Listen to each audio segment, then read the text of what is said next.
primer caso de coronavirus en el mundo, la pandemia en nuestro país ha durado más de medio año, obligándonos a todos a pasar cierto tiempo en cuarentena, a estar más alertas, más atentos de cualquier cosa que antes en términos de salud, lavarse las manos y utilizar sobre todo la mascarilla, un tema que a principios del 2020 y de esta pandemia había sido incluso hasta polémico de que se usaba o no se usaba, pues ahora es una realidad, se tiene que utilizar, pero no solamente se trata de ponértelo y ya, sino de saberlo hacer de la manera correcta y de cuidarnos los unos a los otros porque impacta totalmente en tu salud y en la de tu familia.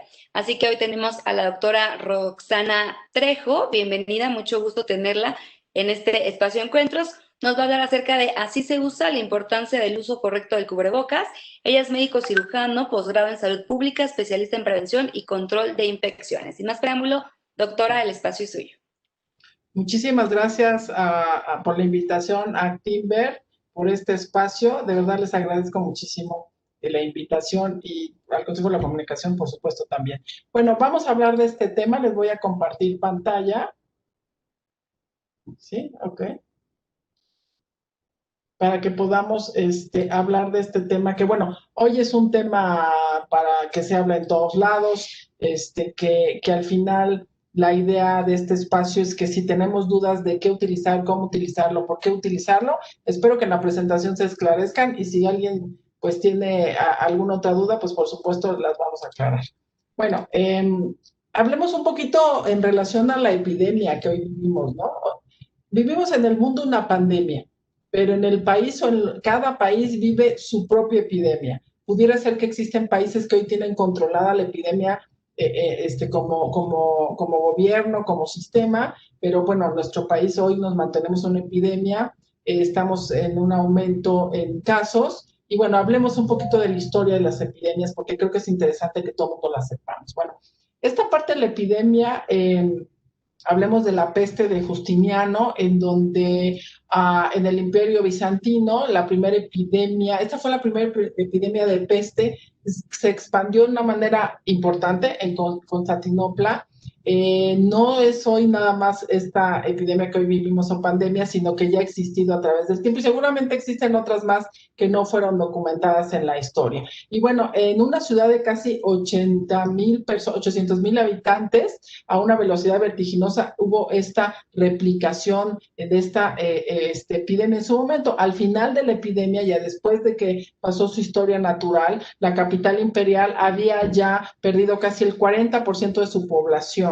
Es un porcentaje muy importante y en todo el imperio se había cobrado la vida más o menos de 4 millones de personas. La consecuencia económica fueron catastróficas y bueno, hoy creo que el tema importante y hay que tocarlo es que esto no nos ocurra, ¿no? Lo que estamos viviendo pues es una ruptura del ecosistema, de las faunas o flora silvestre en combinación con el humano y ellas tienen su propia flora y así ha pasado a través del tiempo y a la convivencia por alguna razón rompemos ese ecosistema y bueno, nos colocamos en esta contingencia. Y la parte económica pues es algo que viene como una consecuencia, una secuela secundaria, porque hay medidas que tenemos que realizar y bueno, estas impactan pues por supuesto en el flujo de la economía. Y bueno, esta otra epidemia, que esta es la epidemia de la peste negra, esta epidemia fue también muy mortífera en este siglo XIV hasta el siglo XVIII, entre 1346 y 1347 estalló la mayor epidemia de peste de la historia de Europa. Y bueno, comparable con la peste de tiempos del emperador Justiniano que estábamos platicando, esta peste tuvo un impacto pavoroso. Por un lado era un huésped inesperado, o sea, no se tenía la claridad de dónde pudiera iniciar, desconocido, y fue fatal, del cual se ignoraba el origen como su tratamiento. Y bueno, si comparamos un poquito con lo que hoy estamos viviendo, aquí el tema importante fue que se pudo detectar por el avance de la tecnología cuál era el microorganismo. Por supuesto, se tardó un tiempo y hubo consecuencias a la tardanza, porque al principio no puedes distinguir claramente si es parte de lo que estás viviendo de una enfermedad infecciosa o es un nuevo virus o microorganismo. Y bueno, en su tiempo también la peste negra se ocurrió, del cual se ignoraba su origen y su terapia. Por otro lado, afectaba a todos, ahí no distinguía tampoco ni pobres ni ricos, o sea, no tenía que ver con un proceso de hacinamiento, de falta de pobreza. Por supuesto, este tipo de convivencia, no tener dinero, vivir en un lugar cerrado, pues también puede exacerbar, pero no es individual de un tipo de población que no tuviera recursos y otra que sí tuviera recursos, y muy parecido a lo que vivimos, pues es igual, ¿no?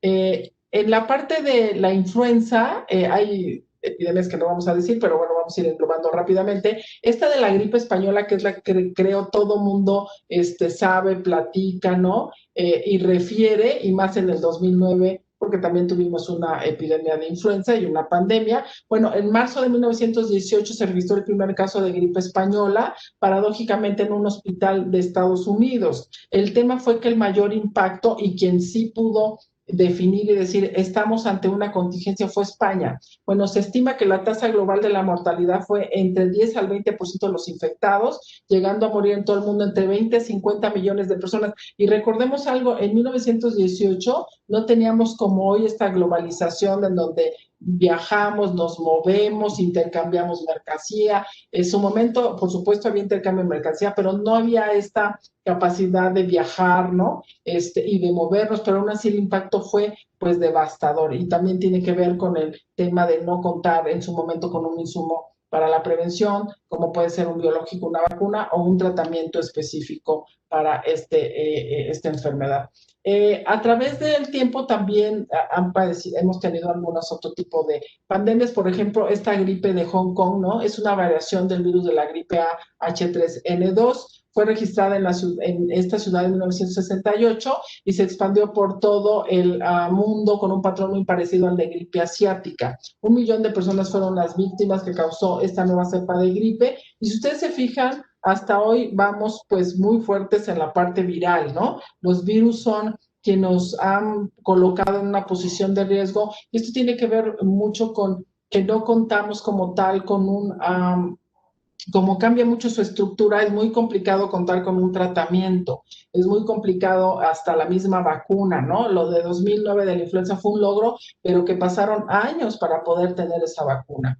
Y lo que hoy se está ocurriendo, perdón, lo que se está haciendo es pues tener una vacuna de una manera muy rápida para poder evitar la contagio. En ese momento, 1968, pues esto no era tan avanzado. Y bueno, la gripe porcina, ¿no? Esta gripe que fue una cepa muy virulenta en su momento, que ha causado decenas de muertes en su momento en México, y por supuesto después se expandió a otros países y continentes.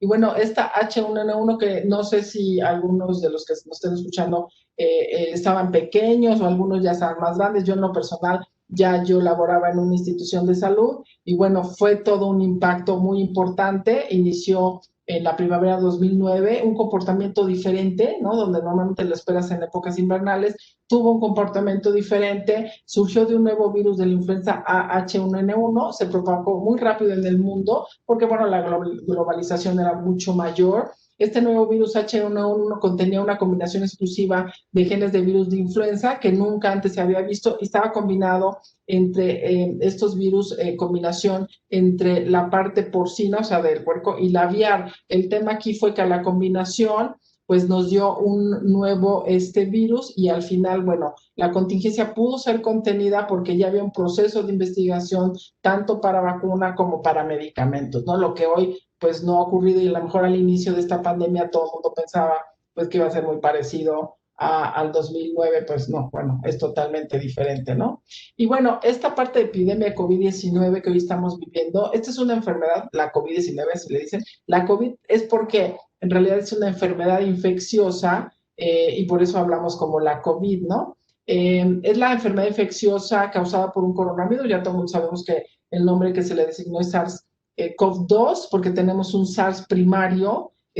Por eso le ponen CoV-2, ¿no? Es un SARS, el síndrome agudo respiratorio de coronavirus 2, por eso se colocó ese nombre. Y bueno, que se descubrió recientemente, ya todos los hemos vivido. Tanto el nuevo virus como la enfermedad eran desconocidos en su momento, antes de que estallara este brote en Wuhan, China. Y bueno, se comenta que se tiene un año, bueno, porque se ha hecho una investigación retrospectiva. Recuerden que en realidad en enero fue cuando se notificó, ¿no?, al mundo y empezamos a saber de este tema, pero ya los casos se venían desde noviembre. Y bueno, desde que el ser humano empezó a organizarse en sociedad y a crear núcleos de personas que conviven juntos en un mismo espacio territorial, las enfermedades contagiosas toman una gran importancia para los humanos. Y por supuesto, esas enfermedades que puedan tener los animales, que son a lo mejor parte de su mismo, pues, flora que pueda tener y a lo mejor a ellos no puede causar enfermedad, pues la convivencia tan cercana puede hacer que existan mutaciones y al existir mutaciones, pues colocar en riesgo a los humanos y después otras mutaciones en donde ya el humano puede tener capacidad de contagiar a otro humano, ¿no? Que fue lo que ocurrió en este que estamos hablando, el último.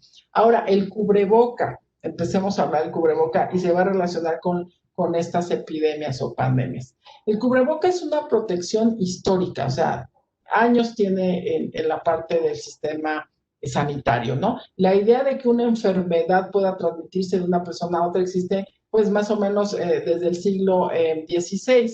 Y en 1890 una pareja que tomaba el café, él se llamaba Carl Wilhelm, es higienista alemán, fue un higienista alemán, no es, y cuenta su más reciente descubrimiento. En ese momento contaba y decía, ¿sabías que cuando tosemos, estornudamos o hablamos, esparcimos unas gotitas de saliva por el aire? ¿Se recuerdan esto? Hoy se ha difundido muchísimo, se ven fotos donde en estas cámaras que se puede ver cómo al toser o estornudar lanzamos estas pequeñas gotitas, pues ya en 1890 ya lo comentaba este famoso higienista alemán. Y hoy existen más investigaciones, se han hecho investigaciones de cuando la gente canta, cuando la gente habla en voz bajita o cuando habla en voz más fuerte, cuántas gotitas podemos lanzar, qué distancia es la que pueden llegar. Y bueno, el tema de si se mantiene en el aire, esto en relación a los microorganismos tiene que ver mucho con su peso y su tamaño. A menor tamaño, menor peso, y a menor peso y menor tamaño puede tener una capacidad de mantenerse en el medio ambiente. Si ustedes ven el sol en un vidrio y el sol atraviesa un vidrio, ustedes ven partículas, no sé si lo han observado, es como que flotan, como si fueran pelucitas, ¿no? Bueno, estos son los que son visibles al ojo humano, pero existen otros que no son visibles al ojo humano y en ese tema se engancha la parte de este tipo de microorganismos, ¿no? Y bueno, esta parte de protección del cubrebocas en 1897 se abogó por el uso de cubrebocas en las cirugías. Ahí fue el primer lugar en el sistema sanitario donde se impulsó el uso del cubreboca por un tema de protección tanto para los cirujanos o galenos en su momento como para los pacientes, ¿no? No sé si usted han observado algunas, como ven ustedes aquí, este que ven ustedes aquí a la derecha, como pico, era como un cubreboca que se utilizaba en la peste negra y le colocaban dentro ciertas, pues, hierbas, ¿no? Como un sistema de evitar la salida o el contagio hacia afuera o también la entrada, ¿no? Y bueno, entonces el cubrebocas, decíamos, se inició en la parte de la cirugía. Este fue su primer punto donde arrancó, pues para proteger a la gente de no fallecer. Y bueno, también Webner hizo también un reemplazo en 1898 en relación a este cubrebocas o tapabocas. En ese momento se le llamaba mucho tapabocas, por uno de 2 capas y recomendó usarlo a cierta distancia de la nariz para no humedecerlo y estropearlo, ¿no? Ustedes pueden observar cómo estaba un poco separado de la boca para disminuir el contacto del fluido de las gotitas y evitar que se humedezca, y si se humedece, pues ya no funciona, ¿no? Quizá el antecedente del tapaboca sean las máscaras utilizadas en esta Edad Media, ¿no? Durante la peste negra. Ese es como el primer contacto, al menos visualización que tenemos del uso del cubreboca, no solo en el sistema sanitario, perdón, sino fuera del sistema sanitario. Entonces, esta cubreboca, en muchas ocasiones se usaron máscaras de hule con estos picos de bronce lazareto, que es la que vimos, para personas que tenían enfermedades infecciosas en Venecia. Y Alice Hamilton, médica investigadora estadounidense, en 1905 impulsó a las enfermeras a colocarse el tapabocas sobre la nariz, no solamente sobre la boca. Como el nombre ya lo tenía como tal, tapaboca o cubreboca, pues bueno, de repente pareciera que eso hasta hoy históricamente nos evita que nos cubramos bien, pues las zonas respiratorias de entrada y salida, que es la nariz y la boca. Pero bueno, su nombre es ese, ¿no? Cubreboca o tapaboca, o en los hospitales también tienen nombre de mascarilla quirúrgica. Y bueno, los que ustedes han visto ahora, respiradores de alta eficiencia, esos se llaman así, respiradores de alta eficiencia, como estos que ustedes ven, estos son respiradores de alta eficiencia.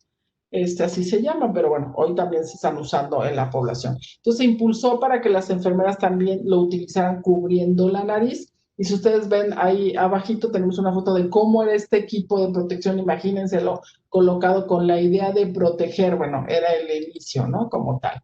A mediados de 1910 se desató la peste neumónica en Manchuria, China, y entonces para detenerlas utilizaban unas mascarillas de cirujano hechas de algodón revestidos con gasa, tenían como una doble capa. Y en 1918 se reportó que el cubreboca redujo complicaciones, empezó a haber estadística en relación, por ejemplo, a difteria en pacientes operados, y en este punto otras recomendaciones eran esterilizarlos, o sea, hacer un proceso de reuso de los cubrebocas para estarse utilizando y poderlos reemplazar por unos secos, ¿no? En las cirugías que eran muy largas porque se mojaban en todo el proceso. Y vean ustedes abajo la foto cómo entraba, ¿no? Hasta los visualizamos y estamos pensando en ébola, ¿no? Pero así es como se inició en sus inicios la parte del cubreboca. Y bueno, estos son los médicos en la sala de operaciones.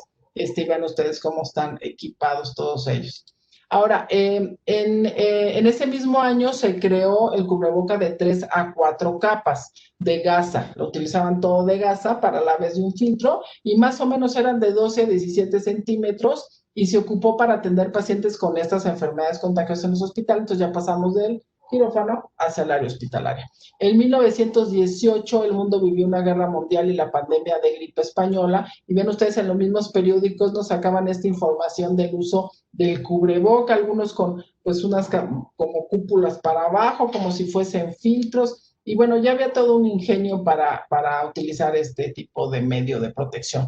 En 1926 se hizo obligatorio el uso de cubrebocas en quirófanos en todo el mundo. Ya habíamos platicado su inicio del quirófano, pero no era reglamentario, pasó el tiempo para que fuese, y en 1930, más o menos en esa década, el médico estadounidense Herbert Mellinger puso un pedazo de goma hule entre dos capas de la gasa para que haya un cubreboca antigérmenes. Seguramente en ese momento era difícil respirar al colocar este tipo de protecciones, pero ya se iba haciendo un ingenio en cómo hacer o de qué tendría que ser, qué materiales tendríamos que usar, y la idea era prevenir, ¿no? Con la creación de los antibióticos en 1940, le bajó la importancia a este medio de protección que era el cubreboca, y entonces pasó a segundo plano por el boom de los antibióticos. O sea, pasó la parte preventiva a ser prioritaria para la parte curativa, ¿no? Y creo que es un tema que no es de ese momento, es de hoy.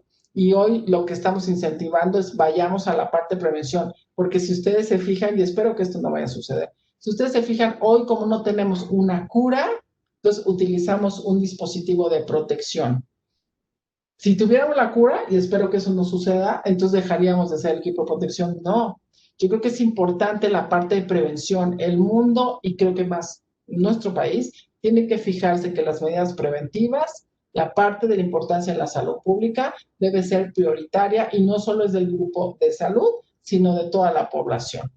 Y bueno, en 1961 el investigador Musselman retomó el tema, o sea, lo volvió a impulsar casi 20 años después, y creó el primer cubreboca desechable que incluía una capa plástica que se acomodaba a la forma de la cara como si fuese un filtro. Y aquí vemos el Hospital Juárez en su momento, ¿no? En 1930, en una cirugía. Y bueno, ¿cuál es la importancia de la mitigación de los virus? ¿Por qué es tan importante mitigar a los virus? Bueno, uno, en relación a COVID, y por qué estamos hablando de este tema y por qué hay tanto impulso del uso correcto de este equipo de protección. Uno, porque tiene la tasa de transmisión más alta en cualquier virus en más de un siglo. Uno, la tasa de hospitalización en las terapias intensivas también mucho más alta que la gripe estacional. sin distanciamiento, si no hubiese este distanciamiento social, la transmisión del COVID-19 puede debilitar los principales sistemas sanitarios y, por supuesto, el hospital en cuestión de semanas. Independientemente de la fecha de reapertura o que podamos a lo mejor pasar al amarillo y después al verde, las personas limitarán, hay que limitar el regreso a la normalidad, a la realidad, pero si lo hacemos tiene que ser con estos equipos de protección, con estas medidas de protección, no solamente el cubrebocas, sino las demás que están al lado del cubrebocas. Los virus normalmente no se estancan y estos pueden haber cambios genéticos y puede haber mutaciones, y como cualquier virus, por ejemplo, ustedes saben que nos vacunamos para influenza año tras año. Bueno, esto tiene que ver con que cada año hay un cambio importante y cada año se hace una proyección de cuáles son los virus que son H1N1, pero, y algunos otros, que nos pueden colocar en riesgo. Entonces, también hay un cambio en la misma cepa de linaje. Entonces, por eso es importante, pues, estar visualizando la parte preventiva, ¿no? Hay una alta transmisión en el hemisferio. Por ejemplo, hoy estamos viviendo nosotros el inicio de la época invernal y es algo que vamos a saber qué ocurre, ¿no? ¿Qué ocurre en relación a si aumenta la transmisión? Se nos van a unir otros virus, ya se nos están uniendo, por eso esta campaña de influenza que el gobierno sacó. ¿Por qué? Porque estamos ante virus de influenza, metaneumovirus, virus incisional respiratorio y otros virus respiratorios. Y hoy todo se parece.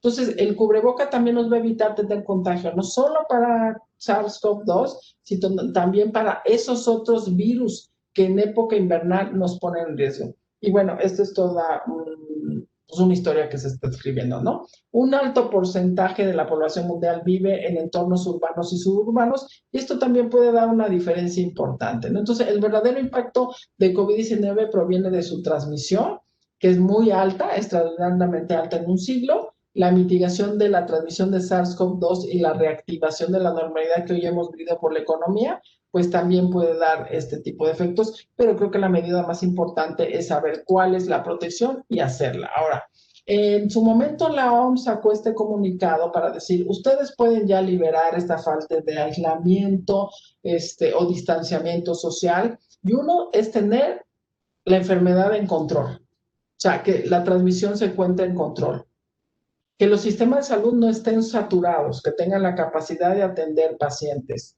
que podamos reducir el riesgo de brotes. Y creo que un tema que la Ciudad de México, no sé si están de otros estados también, pero la Ciudad de México ha realizado, bueno, hoy la Ciudad de México lo que ha hecho es unos tipos de cabinas donde la gente puede ir a hacerse prueba, y esto es para detectar tempranamente un caso que pudiera a lo mejor ser sintomático o no totalmente sintomático, sino de estos no francos, a lo mejor le dolió la cabeza o algo así, entonces detectas tempranamente y lo que haces es contenerlo.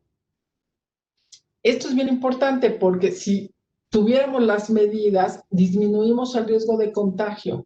Si esa persona a lo mejor no tiene un cuadro claro, pues si trae un equipo, si mantiene distancia, si hace higiene de manos, si mantiene lugares ventilados, sale lo menos posible o lo necesario, pero con estas medidas pues bajamos el riesgo. Bueno, entonces la OMS decía este tema, los riesgos de brote se reducen al mínimo el entorno vulnerable, tener un control, que existan medidas preventivas en los lugares de trabajo y escuelas, a lo mejor una parte de porcentaje home office para evitar el riesgo de estar en un lugar aislado, tener ventilación. Sabemos que hay de estos edificios inteligentes, bueno, hoy pues la inteligencia va a ser como lo que las abuelitas decían, ¿no? Abran las ventanas, deje que ventile, ayudemos a bajar la carga, también con el cubreboca. O sea, el cubreboca y la ventilación está unido. Es importante también que se gestione el riesgo de importar nuevos casos. También hay una monitorización importante que está haciendo el gobierno federal en lugares donde son turísticos para evitar este tipo de contaminación, y las comunidades estén completamente educadas y comprometidas, y creo que este gran esfuerzo que están haciendo hoy ustedes, pues ese es el tema, ¿no? Primero creo que darles información a las personas para que sepan qué es lo que tienen que hacer y cómo hay que hacerlo. Entonces, esta nueva normalidad o realidad es trans-COVID, o sea, en realidad no hemos pasado COVID en ningún momento. Y aquí les coloco esto que se decía o que habíamos dicho de cómo es esta dispersión de las partículas, ¿no? ¿Cómo hacemos la dispersión de partículas cuando hablamos, tosemos, etcétera? Pero también cómo hacemos esta dispersión de partículas con estos microorganismos. Entonces, la saliva Es un fluido muy complejo y este puede ser suspendido en lugares o depositado en lugares muy cercanos, ¿no? Esto depende de qué tanta aire pueda haber en el lugar. Por eso repetimos, si existe ventilación, hacemos que circule el aire y baje la carga en la zona. Porque si alguien habla, o yo hoy que estoy hablando y deposito aquí, tengo que limpiar el lugar, ¿no? Yo hoy no traigo un cubreboca, aquí no hay nadie, pero cuando yo termine tengo que hacer una limpieza del lugar. Si yo tuviera a alguien aquí cercano o en las oficinas, pues hay que utilizar cubreboca, porque si ustedes observan cómo es que viaja, ¿no? Este cubreboca y algo súper importante que se dice del distanciamiento social del 1,5 metros. Bueno, en realidad los 6 pies son 1,82. El tema hoy es que hay que hacerlo, pero hay que hacerlo con cubreboca. O sea, el distanciamiento no evita que utilicemos correctamente el cubreboca. Este manejo del uso de equipo de protección de los trabajadores, que es bien importante, y en los trabajadores, no estoy hablando solamente de los trabajadores de salud, ¿no? Sino los trabajadores, todos los que vamos a trabajar, todos los que salimos y nos trasladamos en metro o en algún medio de transporte, o a lo mejor en un auto, pero llevo al vecino o llevo a alguien más, bueno, también hay que utilizarlo. Entonces, uso de cubrebocas es súper importante en la actividad económica activa. Los trabajadores tendrán que utilizar un cubreboca durante toda la estancia laboral. Y fíjense que aquí hay un tema importante que les quiero comentar. Es que lo que se ha observado hoy es que los trabajadores pueden estar en un lugar, sea una oficina, el lugar que sea, donde los trabajadores se reúnen, trabajan y de repente a lo mejor se van a una salita a comer, ¿no? Y en esa salita de comer, pues a lo mejor se juntan dos y para comer hay que quitarse el cubreboca. Primero, antes de quitarlo, hay que hacer higiene de manos. Cuando hay que volverlo a colocar, hay que hacer higiene de manos. Pero aquí la recomendación es que si vas a comer, vayas tú solo a ese lugar, no vayas con tu compañero, si es que comes en el mismo lugar, y que limpies la zona que está alrededor y ventiles el lugar. Es súper importante. Entonces, hay que mantener el equipo de protección personal hablando de cubrebocas, sí hay que hacerlo, y hay que evitar retirarlo, y si lo retiramos son con estas medidas y de manera individual. La colocación y desecho en muchos lugares hay que hacerlo en unos contenedores especiales, donde se corte el cubrebocas para que evitemos el reuso. Y bueno, en la vida diaria, en realidad, hay que utilizar el equipo de protección de una manera correcta. El cubrebocas hoy entonces en la actualidad hay muchos tipos de cubrebocas, desde caseros hasta especializados, o sea, desde los comerciales hasta los de tela. Puede existir una falsa sensación de protección y el descuido de otras medidas. O sea, el cubreboca es la suma de otras medidas, no descuidemos las otras. Los virus son más pequeños que las bacterias y SARS, por supuesto, no está fuera, más o menos de 400 nanómetros, menos de 5 micras. Los cubrebocas solo son efectivos si se combinan con un lavado frecuente de manos y las otras medidas, y que su uso es para personas enfermas únicamente. Esto es lo que se ha modificado. Hoy no solo es para personas específicamente, por eso está en otro color. Hoy es para todos los que estamos hoy en este país, ¿no? Activamente. Utilizar cubrebocas es efectivo, ya que el coronavirus puede ser asintomático, que es lo que ya comentamos. Puede ser asintomático. ¿Qué tipos de cubrebocas tenemos? Bueno, tenemos, por ejemplo, las mascarillas quirúrgicas, que son estos cubrebocas. Estas mascarillas quirúrgicas pueden ser de 3 capas, perdón, miren, aquí está, aquí tengo una. Estas son de 3 capas, normalmente pueden ser de 2 colores de un lado y de otro. El color más fuerte va para afuera, donde tienen ustedes que validar que si va para afuera es que los pliegues están para abajo. Si se fijan, los pliegues están para abajo. Si fuera del mismo color, entonces fíjense en los pliegues. Y el otro lado, los que son colores diferentes, más claro, y los pliegues van para arriba. Esta zona va en la nariz y la boca. También hay otros ya muy modernos, no sé si todavía han llegado al país, que dice fuera y dentro. Aquí indica fuera y dentro. Esto es la durabilidad. Sin que uno tosa, sin que uno estornuda, porque si no se saturan los filtros. Normal, sin estornudar o toser, dura promedio de unas 4, 6, 8 horas. Ese es continuos. Si ustedes utilizan esto, entonces a las 8 horas promedio hay que retirarlo, o antes si se moja, ¿no? Si ustedes ven que ya está mojado, entonces porque el filtro ya no va a funcionar. También tenemos los que, estos mismos tipo mascarilla quirúrgica, los que son de tela. Aquí lo que hay que hacer es tener telas doble tela. Si es una tela, no funciona. Doble tela. Y esta doble tela tiene que ser de material diferente, que tenga tejido no tan abierto, pero tampoco que sea como la seda, que es totalmente cerrado, porque no te va a dejar respirar, que sea con gasa, manta, algodón, y que se combinen entre ellos, y que vaya desde el tabique de la nariz hasta debajo de la barbilla, y con un ajuste correcto, sea en las orejas o sea en la coronilla y la nuca. Que ustedes sientan que como lo van a usar diario, hay que hacer pruebas, sí van a mantener el uso, no van a estarse quitándolo, poniendo, ni lo van a permitir que se baje, ¿no? Tiene que estar aquí. Si tiene un sujetador de nariz, mucho mejor. Estos todos lo traen. Estos todos lo traen, por eso se dobla así. En el de tela, pues deberíamos de buscar algo que también lo tuviera, porque si no, también si utilizamos lentes, pues se van a empañar y no vamos a tener una visibilización correcta. Tenemos otros, hablando ya de otro tipo de protección personal, que también están en los medios, pero que al final esto no funciona. Y bueno, este N95 o FFP2, que son los europeos, el N95 son los americanos, el KN95 son los del área de Oriente, bueno, de los chinos, coreanos, y este cubreboca, pues sí, estos son más para el área sanitaria, para los hospitales, pero bueno, si tienen uno, hay que utilizar, si ahora lo compraron, pues utilícenlo. Si van a comprar, mejor compren uno como este tipo, ¿no? O háganse uno de tela. Los de tela, pues hay que estarlos lavando continuamente, diario, hay que lavarlos diario, no hay que dejarlos 2 o 3 días porque también se saturan los filtros. Y esto, si ustedes tienen las horas que dura, son 40 horas continuas. Esa es su durabilidad y al final hay que desecharlos para tirarlos. Aquí, por ejemplo, comentábamos que, por ejemplo, el alcalde de Nueva York les pidió que se cubrieran con lo que fuera. Lo que fuera no funciona.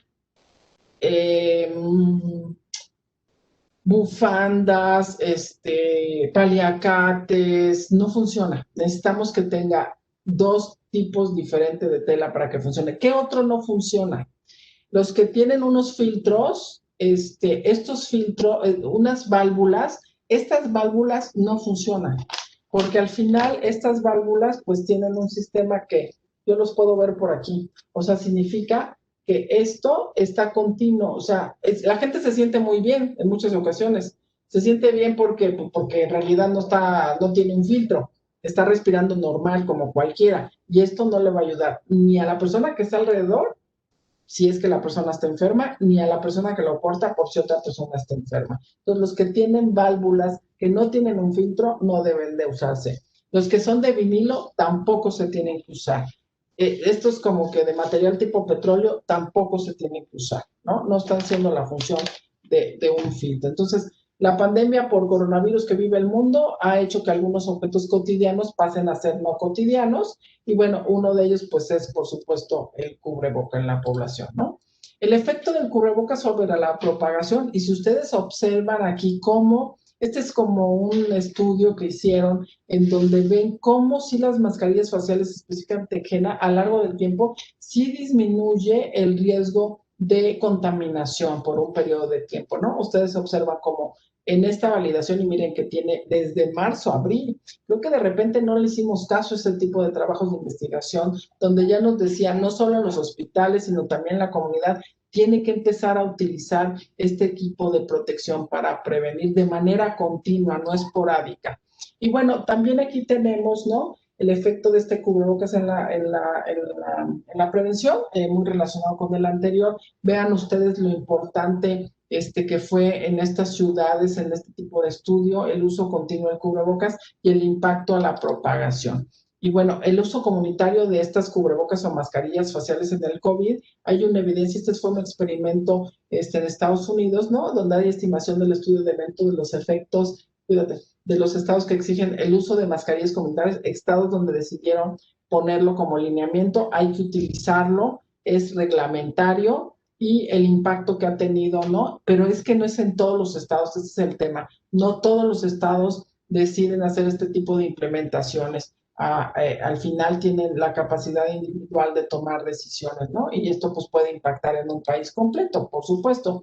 ¿Cómo debes de usar el cubreboca correctamente? Ya platicamos de cuáles son. Ahora, ¿cómo hay que hacerlo? Antes de ponértelo y colocarlo, debemos de realizar higiene de manos. La higiene de manos es con gel alcohol o con agua y jabón, con lo que ustedes tengan a la mano. Por supuesto, el agua y jabón va a hacer que toda la carga microbiana se vaya por el drenaje, con un buen tallado y un tiempo definido de 20 segundos, cubriendo también interdigitales, los pulgares, las puntas de las uñas y las muñecas. Y esto es al colocarlo, hay que hacerlo. Y también hay que revisar cuál es el lado correcto, ya les comentamos, ¿no? Revisen cuál es el lado correcto para poder saber cómo hay que usarlo. Hay que pasar por la cabeza y las orejas, las estas elásticas, que no les jalen las orejas, porque luego que va a ocurrir, les va a empezar a doler la oreja y entonces lo van a estar quitando. O sea, la idea es que les quede bien, que les ajuste, que no tengan huecos, que selle correctamente, que cubra nariz y boca y que no los lastime. Entonces, hay que cubrir completamente nariz y boca, ya que ajustar las orejas, y cuidar que las manos no toquen la parte interna del cubreboca. Mientras lo traes puesto, ¿qué hay que hacer? Uno, mantenerlo todo el tiempo sobre nariz y boca, no bajarlo, no soltarlo, lo traigo en una hojita, ¿no? O ponerlo hasta acá, no, así no hay que hacerlo. Evitar tocarlo mientras lo estás usando. Si tienes que tocarlo, hay que hacer igual higiene de manos. Y también hay que hacer un cambio de cubreboca tan pronto se humedezca o dependiendo cuál sea el producto, hay que hacer un lavado. ¿Cómo debes de quitártelo? Bueno, uno, igual, realizar higiene de manos antes de retirarlo tomándolo de las tiras del costado, separándole tu cara cuidadosamente y después de retirarlo por detrás, si tienen ligas, ¿no? Sin tocar la parte delantera y hacer higiene de manos posterior. Colocarlo inmediatamente en un recipiente cerrado y cortado si puedes para que en caso de ser desechable se tire y en caso de que sea de lavado, pues se lave. Lo que no debes de hacer al usar cubrebocas, ya vimos aquí, dejarlo debajo de la nariz en esta zonita, ponérselo de diadema, estárselo quitando y bajando para toser, estornudar. No hay que hacer, si ustedes recuerdan, en la influenza hubo algo que se llamaba la técnica de etiqueta, ¿no? La técnica de etiqueta era hacer esto, aquí. Pero no teníamos cubreboca. Hoy el cubreboca hace esa función de filtro y mucho mejor todavía que esta técnica, porque muchos hacían esto y de todos modos por aquí salía. O sea, esta técnica de etiqueta respiratoria hay que hacer esto para que todo se quede en esta zona. Pero bueno, hoy la recomendación es usar cubreboca. No tocar el cubreboca porque te puedes contaminar tú o puedes contaminar el cubreboca. Quitárselo para hablar tampoco. Hay personas que es que no me escuchan. Bueno, pues es que cuando hablas es cuando más tenemos capacidad de dispersar gotas, no hay que hacerlo. Utilizarlo varios días o no lavarlo, tampoco hay que hacerlo. Ya comentamos cuál es su durabilidad. Y compartir el cubreboca te lo presto, no, tampoco se puede hacer. Ninguno de estos temas debemos de realizar.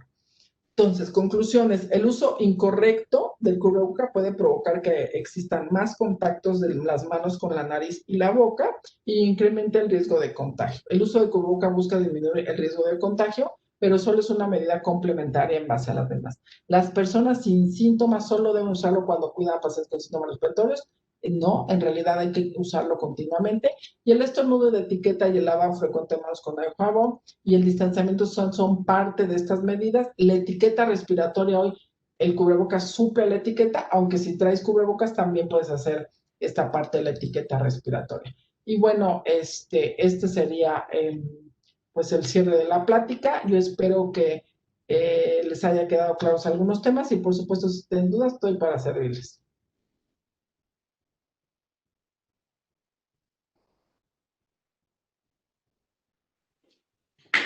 Doctora, muchísimas gracias por toda la información de valor que nos ha compartido en esta tarde. Estamos sumamente agradecidos. Ha sido información de valor que sin duda hoy en día necesitamos y ya tenemos algunas preguntas de la audiencia. Dice, ¿cómo tiene que ser el lavado de los cubrebocas de tela? ¿Pierde su efectividad con las lavadas? No, ¿cómo hay que hacer el lavado? Yo la recomendación que hago es que, bueno, si llegan a casa tienen un contenedor, ahí lo coloquen y el lavado es igual. El jabón también retira el SARS-CoV-2. Por supuesto, puedes hacer un lavado con jabón y utilizar también cloro, ¿no? Y meterlo en proceso en tu lavadora o lavarlo a mano diario. Eso sí tiene que ser diario. Pones tu contenedor, subes al lavabo o a la lavadora, ahí lo incluyes, le metes detergente, un poco de cloro si quieres, y con eso es suficiente. Dejarlo secar y ya con esto puedes seguir utilizando los que son de tela. Ahora, el desgaste, perdón porque preguntaron, sí puede haber un desgaste, Entonces hay que estar supervisando que el cubreboca de tela pues no empiece sus hilos, ¿no? No empiecen a abrirse o desgastarse porque entonces ya no va a funcionar. Sí hay que estar supervisando y revisando que las 2 capas mínimos que tiene no se desgasten. Perfecto, muchísimas gracias. También hablaba del KN95. Ese, digamos que en un tema accesible para el público general sería como el más potente de utilizar. Pues sí, mira, este KN95 o N95, que hoy el que la verdad está circulando más son los KN95. Este, por ejemplo, es un N95, pero son muy parecidos. Creo que acá tengo un KN, mira, si te fijas, este es un KN95 y este es un N95. Son de diferente marca, diferente lugar. Estos cubrebocas, pues sí, perdón, estos respiradores de alta eficiencia tienen la capacidad de evitar que, por ejemplo, en los hospitales, cuando haces aspiración de secreciones o estás muy pegada al paciente, porque lo tienes que ver, los odontólogos, ¿no? Que tienen que estar atendiendo y pacientes, no podemos dejar de atendernos por COVID, hay que atendernos, tienen que utilizar estos. Son mucho más eficientes, sí, porque estos son respiradores de alta eficiencia, pero el cubreboca también funciona porque este es más cuando estás en la atención directa al paciente. Pero si tienes este, úsalo. ¿Y ese cuánto es el tiempo de vida que podemos tener un KN95 en uso? 40 horas continuas. O sea, si tú lo usas 8 horas hoy, 8 te va a durar 8, te va a durar los 5 días. Esto sí, hay que guardarlos bien. ¿Cómo se guardan? Por ejemplo, cuando comes, creo que es un tema que nos faltó. Cuando comes, te haces higiene de manos. Si tienes un papel de estraza es mucho mejor, no de plástico. Guardas tu cubreboca, que sería igual que este. Lo puedes guardar para el otro día hasta que cumpla las 40 horas, que ya es su saturación del filtro. Y cuando comes, pues haces lo mismo. Cuando acabas de comer, lavas las manos y te lo vuelves a colocar. Ok, tenemos otra pregunta. Cuando se hace ejercicio al aire libre, por ejemplo, correr, ¿se debe usar cubrebocas o me lo puedo quitar cuando no vea mucha gente? Bueno, si estás al aire libre y tú vas solo, te lo puedes retirar, ¿no? Te lo puedes retirar, o sea, sí puedes retirártelo si es un ambiente abierto, si no tienes a un compañero al lado, sí, pero si tú ya llegas a un lugar donde hay varias personas, hay que colocarlo, porque sí se ha observado en lugares abiertos, en donde la gente no lo utiliza y de repente se puede acercar a alguien y no lo trae, de que se lo pone, pues ya se acercó la otra persona. Sí baja el riesgo porque está en lugar abierto, hay que mantener la distancia de 1,5 metros mínimo o los 82 o 2 metros más, es más preferible, pero sí puede dejarlo usar con la responsabilidad de que no exista nadie alrededor y que si alguien llega de repente hay que ponerla. Ahora, hacer ejercicio con cubreboca, pues no te recomiendo hacer con este, porque te va a costar más respirar. Tienes que hacerlo con este. Uh-huh. Ok, pero entonces sí se puede hacer, digamos que vas a un gimnasio en los estados en los que están abiertos, utilizar el cubrebocas, correr, porque habíamos visto también algunas noticias que tal vez tienen información real o falsa, que decía que justamente traer el cubrebocas, sea cual sea, tú mismo estás respirando tu dióxido de carbono y te puedes intoxicar o alguna cosa así. No, no te intoxicas, no. Lo que pasa es que los cubrebocas no hacen que se te quede el aire ahí. Hay un sistema de salida y de entrada, tienen filtros, pero no se te va a quedar ahí como si hicieras una bolsa, que eso sí te puede provocar este tipo de problemas, no una bolsa donde le metes ahí y la respiras, pues sí, una bolsa cerrada. Pero estos no, estos tiene que sale el aire y entra el aire, ¿no? No tienes problemas. Al contrario, han visto que empieza a aumentar un poco los eritrocitos porque sí forzas cuando haces ejercicio el sistema respiratorio y circulatorio, ¿no? Pero nada más, no tienes ningún problema y no hay ese tema de que el dióxido vas a respirar. Pero si usas pues sí te puede dificultar la respiración y entonces sí puedes tener un problema porque no vas a respirar correctamente. Y los que tienen esta valvulita integrada. Lo que decíamos de la válvula integrada, que decíamos que son estos, mira, yo por aquí te veo. Todos los que tienen la válvula tenías que verificar que sí tiene un filtro, pero un filtro real, ¿no? De milipor o un filtro que sea un filtro. No, ay, sí tiene una capita, mira, este tiene una capita, pero esta capita se mueve cuando yo respiro. Entonces, en realidad no traigo nada, no traigo nada. Por eso se sienten bien y por eso, pues si es que respiro bien, pues sí vas a respirar bien porque no traes nada. De acuerdo, entonces se tienen que fijar muy bien en eso. Tenemos otra pregunta que está interesante porque también creo que hay muchos mitos alrededor de todo este tema de cómo nos contagiamos de COVID, el uso de cubrebocas, y preguntan si es real que cada vez que sales de casa y entras, te tienes que cambiar la ropa y meterla directamente a la lavadora. Bueno, cuando estás en una institución de salud y sales de un área de atención de pacientes con COVID, pues sí te haces un cambio de ropa, ¿eh? Pero cuando llegas a tu casa, lo que sí hay que hacer es esta limpieza de la suela, que uno diría es bien exagerado. Lo que pasa en el país, si tú andas de tránsito, no en el carro, o sea, andas en la calle, la gente escupe en este país. O sea, en este país no hay lineamientos de prohibir escupir, como en otros países sí existen lineamientos, y no por SARS sí existen.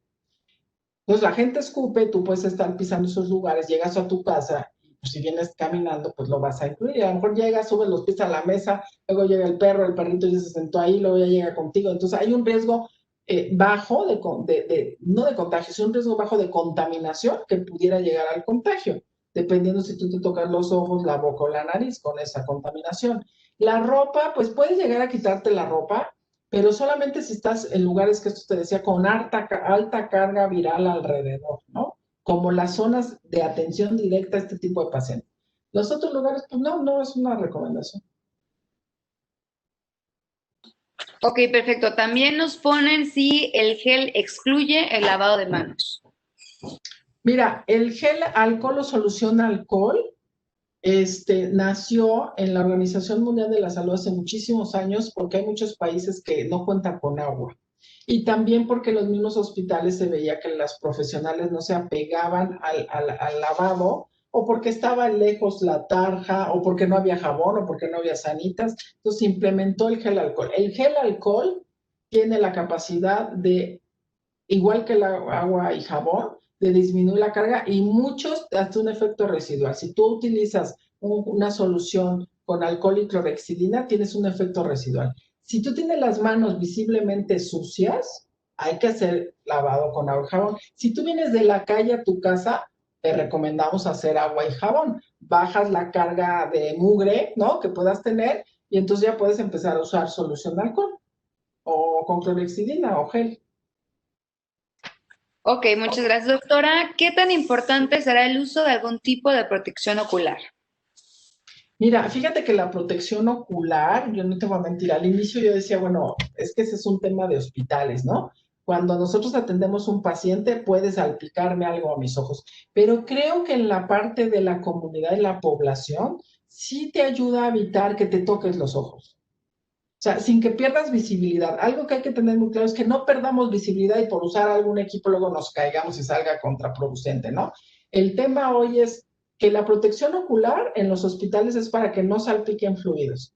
En la población, si todos tenemos cubreboca, diríamos, no, ¿para qué usas protector? Pero sí evita que la gente se toque.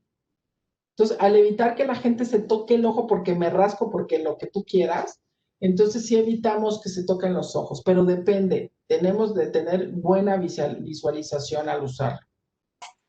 Por ejemplo, yo la verdad es que sí uso estos para salir, no sé si ya en casa los tengan, pero justo creo que es el tema que comentaba en alguna ocasión y los diferentes estudios que se han realizado sobre la COVID-19, justo, ¿no? Que también te puede entrar por los ojos este virus, ¿no?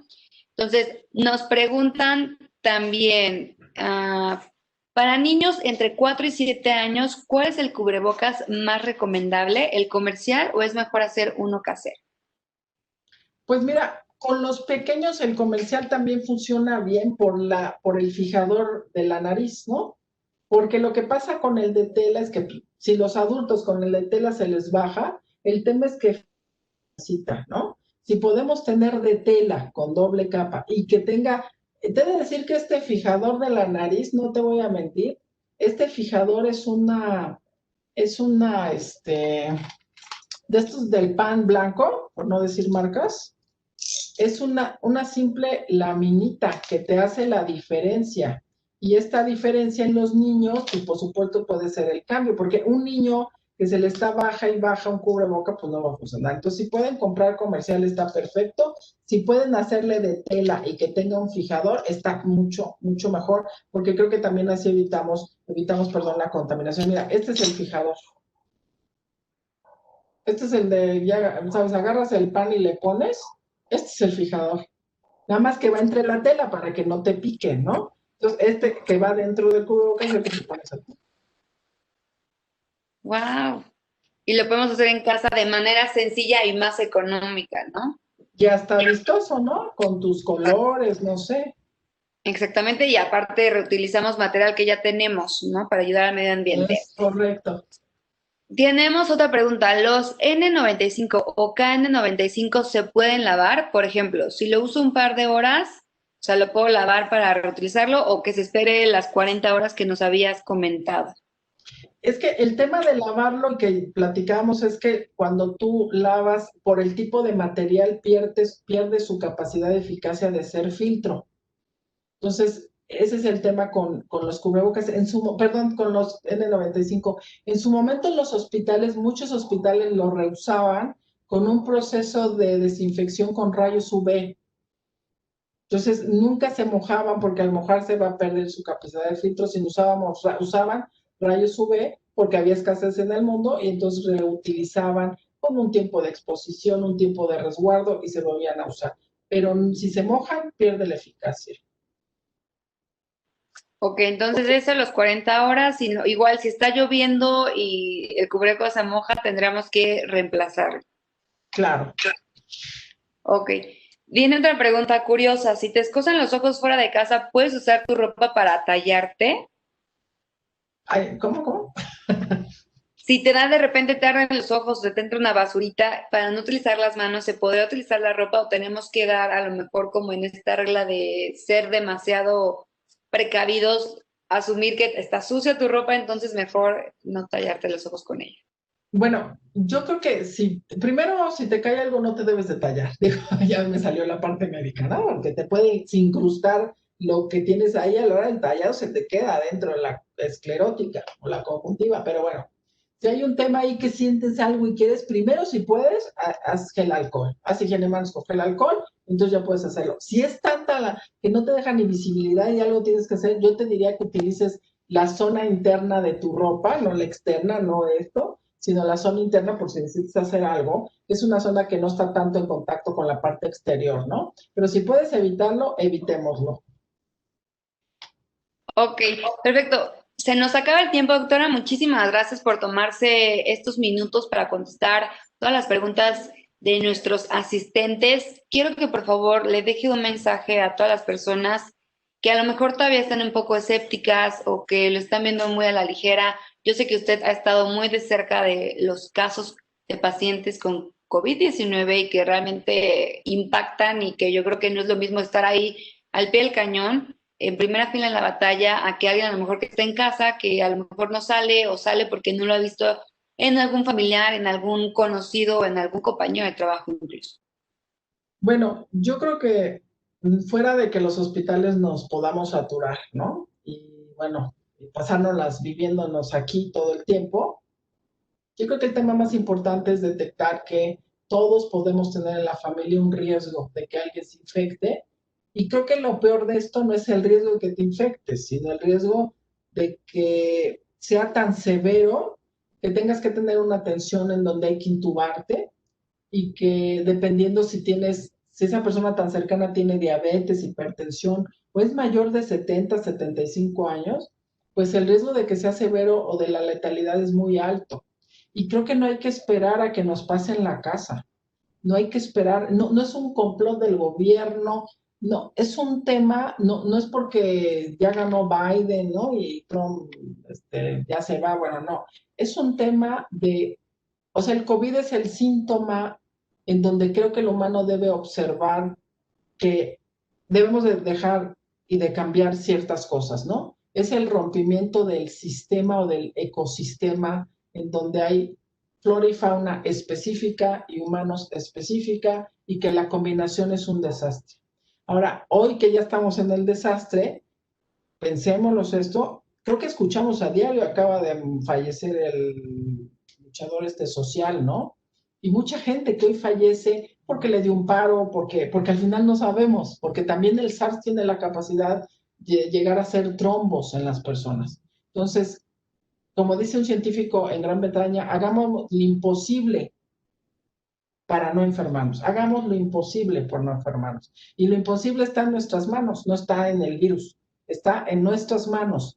Recuerden que tenemos abuelitos, tenemos papás, la misma suegra, el esposo. Yo personalmente he oído, cercano no ha sucedido, pero en mismo trabajadores donde ha fallecido algún familiar, ¿no? Y de verdad es una tragedia que fallezca el proveedor de la casa o que fallezca la mamá de una casa y deje a sus hijos solos, ¿no? O el abuelito o la abuelita, o sea, es una tragedia. De verdad, creo que si en la medida de que somos partícipes de la prevención y nos ayudamos como seres humanos, pues vamos a ser mejores. Esta es una prueba para ser mejores. Es como cuando tiembla y todos nos unimos, bueno, pero aprendamos, ¿no? Hoy hay un gran aprendizaje. Hoy parece que el aprendizaje, pareciera que los humanos nos cuesta trabajo y está durando muchísimo la pandemia. Yo creo que hay que pensar que hay que aprender y el aprendizaje es trabajemos en equipo y el COVID disminuyamos el riesgo de contaminación o contagio.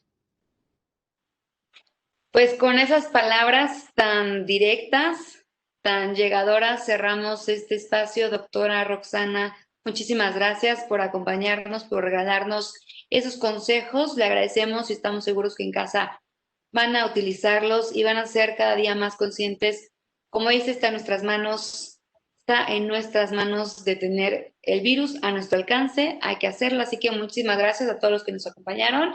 Les recordamos que este video se los vamos a enviar vía correo electrónico para que le pasen el mensaje, para que puedan compartirlo también con sus seres queridos. Que tengan una excelente noche. Mañana hay encuentros de economía a las 10 de la mañana.